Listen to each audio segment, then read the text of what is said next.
ଆପଣ ଯେବେ ଲେଖା ଆରମ୍ଭ କରିଥିଲେ ପ୍ରଥମ ଲେଖାଟା କେମିତି ଆରମ୍ଭ ହେଇଥିଲା ମାନେ? ସେତେବେଳେ ଟ୍ରେନିଂ ସ୍କୁଲରେ ମୁଁ ଶିକ୍ଷକ ଥିଲି।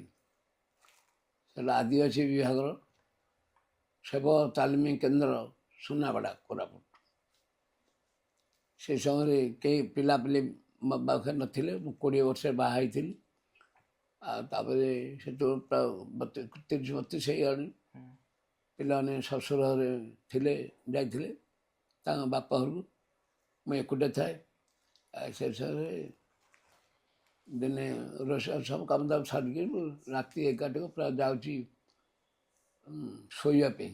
ସେ ସମୟରେ ହଠାତ୍ ମୋତେ ଶୂନ୍ୟବାଣୀ ହେଲା ବା ଜଗନ୍ନାଥ କହିଲେ ଯାଇକି ସବୁ ଶୋଇପଡ଼ୁଛୁ କ'ଣ? ପିଲାଙ୍କୁ ତ ଏତେ କଥା ବୁଝାଉଛୁ, ଏତେ କଥା କରୁଛୁ, ତ ଲେଖା ଲେଖି କିଛି କରୁନୁ କାହିଁକି? ମୁଁ ଚାରିଆଡ଼େ ଚାହୁଁଛି, କାହାକୁ ପାଉନି, କାହାକୁ ଦେଖୁନି। କ'ଣ ଶବ୍ଦ ଶୁଭୁଛି ନା? ମୁଁ କହିଲି କ'ଣ ଲେଖିବି? ନା କବିତା ଲେଖୁନୁ। କି କବିତା ଲେଖିବି? ନା କବିତା ତ ଗାଁରେ ଏତେ କାମ ଦାମ ସବୁ କରୁଥିଲୁ, ପିଲାମାନଙ୍କୁ ନେଇକିରି ସ୍କୁଲ ବା ମନ୍ଦିର ରାସ୍ତାଘାଟ ସବୁ ସଫା କରୁଥିଲୁ।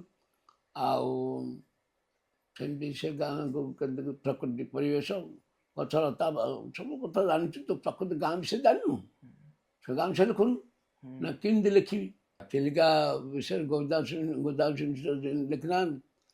ଧୀରେ ଧୀରେ ନା ବାହାରେ ନାଉରି ଝିଅକୁ ମାର୍ଜୁଦର ଘରେ ଘରେ ଲୋକ ଚାହିଁଥିବେ, ଘରେ ଚାହିଁଥିବେ ଯେ ଯେଉଁ ଶାଶୁଘର ଏମିତି ସରଳ ଭାଷାରେ ସମସ୍ତେ ବୁଝିଲା ଭଳିଆ ସେ ଲାଙ୍ଗୁଏଜ୍ ତୁ ଲେଖ କବିତା। ତାପରେ ସେତିକି କହିଲା ବେଳକୁ ଖାଲି ଚାରିଆଡ଼େ ଚାହିଁଲି। ତାପରେ କଲମ ଧରିଲି, ବସିଲି, ଆରମ୍ଭ ହେଲା। ଓହୋ, ମୋ ଏରିଆରେ ତ ଜଙ୍ଗଲ ଏରିଆରେ ମୋ ଘର, ଗାଁଟା ନାଗାଳ। ଚାରିଆଡ଼େ ପାହାଡ଼ ପର୍ବତ ବଣ ଜଙ୍ଗଲ ସବୁ, ବାଘ ଭାଲୁ ସବୁ। ମାଳ ବଣେ କାହିଁ ମୋ ଗାଁ ହୋଇଲୁ, ରହିଛି ରାଇଜ କଣେ, ଚାରି ପାଶେ ତାର ପର୍ବତ ଘେରେଇଲୁ, ବସିଛନ୍ତି ପ୍ରାଣପଣେ। ପ୍ରକୃତି ପସରା ମୋ ଗାଁ ଭୁଇଲୁ, ବସିଛି ଧରି ଯତନେ, ବିକୁଛି ଭାବୁକେ ଶୋଭା ସମ୍ପଦଲୋ, ତୃପ୍ତି ଆସେ ଦର୍ଶନେ। ଏରେ ଲେଖା ପ୍ରାୟ 40 ପୃଷ୍ଠା ଖଣ୍ଡେ ଲେଖିଦେଲି। ଆଉ ତାପରେ ଲେଖା ହେଇଗଲା। ବହି କମ୍ପ୍ଲିଟ୍ 4-5 ଦିନ ପରେ ହେଇଗଲା। ସେ ବହିର ନାଁ ଦେଲି ପଲ୍ଲୀ ରାଣୀ। ପଲ୍ଲୀ ବିଷୟରେ ଲେଖା ହେଇଥିବ। ପଲ୍ଲୀ ରାଣୀ ନାଁ ଦେଲି। ଆଉ ଦେବକ୍ରମେ ଆମର ସେ ସର୍କଲ ଇନ୍ସପେକ୍ଟର ସ୍କୁଲରୁ ଆସିଥିଲେ, ତାଙ୍କୁ ଦେଲି। ସେ କରେକ୍ସନ ଦେଲେ, ଛପା ହେଇଗଲା। ପ୍ରଥମ ବହିଟା ଥିଲା ପଲ୍ଲୀ ରାଣୀ। ତାପରେ ଆଉ ଚାଲ